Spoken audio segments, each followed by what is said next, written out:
lakini najua misingi na utaratibu wa kuwa mwenyekiti. Najua mwenyekiti ni nani, najua mpaka mwenyekiti ni wapi. Lakini Mheshimiwa Mangungu unakuja kutujibujibu maneno ambayo kana kwamba wewe Simba sasa una hatimiliki yako, yaani kwenye klabu ya Simba una hatimiliki. Mheshimiwa Mangungu, kiukweli nimekasirika sana. Neno langu la kukuomba na kueleza kwamba klabu ya Simba ni timu, hii ni klabu ambayo ni klabu ya ulisi. Hata wewe na pia umeilisi. Klabu ya Simba imezaliwa miaka wewe bado hujazaliwa. Kwa hiyo kwamba kila mmoja na haki na klabu ya Simba. Kwa hiyo naomba usitutishie. Hadithi ya kutuambia kwamba utazidi kutukamata, usitutishie. Klabu ya Simba ni klabu ya kila mmoja, ana haki ya kusema, ana haki ya kuongea na ana haki ya kumweleza kiongozi ambaye aliyochaguliwa na wanachama. Who are you? Wewe ni nani usiambiwe? Yaani ukiambiwa ni shida. Aya. Jana hiyo baada ya kuzungumza yote ambayo umezungumza ya hovyo, mimi nisema ya hovyo, mwenyekiti, jioni tunaenda kumtambulisha kocha.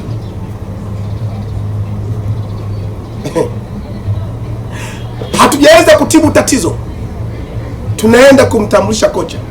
Mimi niseme, niwaambie Watanzania wote, kwenye klabu ya Simba kwa utawala huu tuliokuwa nao, utawala wa Mangungu wakishirikiana na genge lake la kina Matola, wallahi tena Allah ni shahidi, hata tumlete kocha Guardiola au Pepe Guardiola haje kufundisha klabu ya Simba, huyo Guardiola hata mechi 5 atafika na pelafuzu. Simba imeoza kwenye uongozi. Simba haijaoza kwenye masuala ya kocha. Makocha wanaoingia Simba ni wazuri, lakini sema shida anakutana na viongozi gani?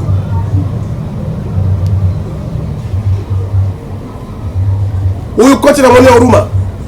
Miongoni mwa kocha ambaye namwonea huruma ni kocha, ninaamini ni kocha mzuri sana, kwa sababu tumeiona Stellenbosch wakati inacheza akiwa yuko pale, ni kocha mkuu.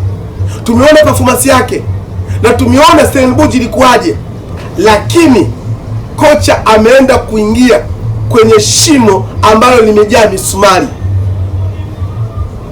ambayo kila kigeuka anakutana na misumari.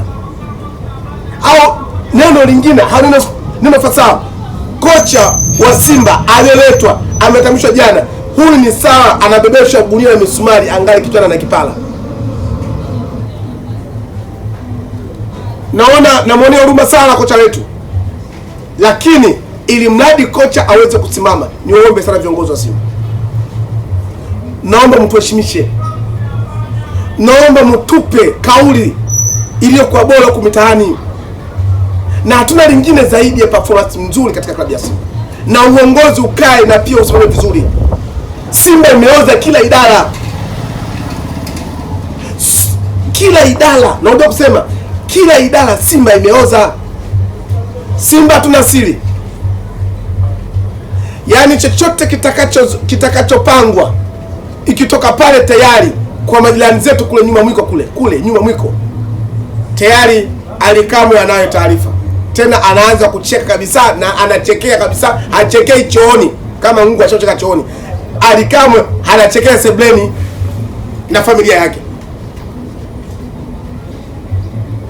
Sasa ili tuweze kufanikiwa, Mangungu, anza kutibu kwanza ili tatizo ambalo linaenda kuitafuna klabu ya Simba ya kuvuja kwa siri, taarifa haziko ndani ya Simba, kila kitu kinakuwa kipo tunasema kwamba yani kipo bayana. Hili tatizo Mangungu usipolitibu, watu utatufunga sana, utatukamata sana, kututia ndani, na tukitoka hatutaacha kusema, tutasema mpaka wewe kama uelewe utaelewa.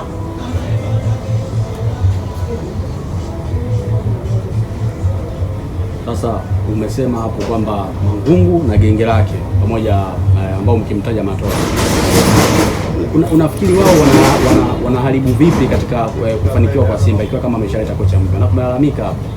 Yaani hapo unaweza kufafanulia kwamba ukiwa na maana gani kwamba Mangungu na genge lake kumteja Matola. Sasa Matola yeye ni kocha msaidizi tu. Yeye anahusikaje matokeo mabaya ya Simba? Kwa ina maana tumemsajili kocha ana benchi lake. Inawezekana labda kocha amelizia kwa sababu kabla ya kuja kufanya kazi nafikiri walikaa wakakubaliana. Kwa pengine kocha amelizia kukua kama kocha mkuu, lakini kuwa na benchi lingine. Tunaona timu zingine Ulaya wanakubaliana hivyo. Kwa hiyo sasa wewe Malaika una nafasi gani hapo? Matola kukaa kwenye benchi kama kocha msaidizi, lakini pia unajua Matola ni mzoefu, ana uzoefu na ligi hii.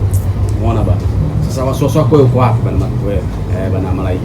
Mimi wa Tanzania mkifuatilia interview zangu tokea mwanzo nilisema kama klabu ya Simba na viongozi wa Simba, nikisema viongozi wa Simba wote, hawe Mo, hawe Magoli, hawe Twageni, hawe nani, hawe Mangungu, hawe nani, kama mnaona Matola ni best coach, Matola ana kila sababu kubaki Simba, basi huyo Matola mumkabidhi awe kocha mkuu kwa sababu vyeti anavyo. Lakini kama mtaki kumpa kocha mkuu, kwa nini mnaenda kumbakisha klabu ya Simba? Duniani jamani, mpira ni mchezo wazi.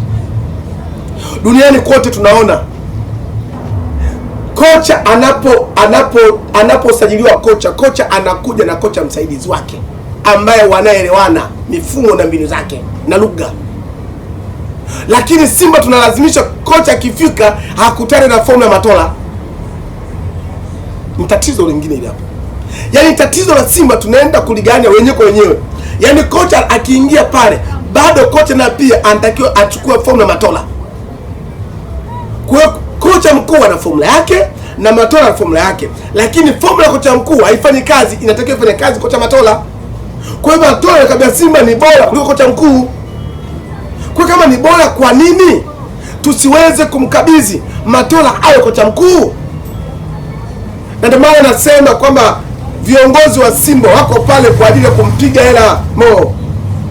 Mo anapigwa hela bila kujitambua.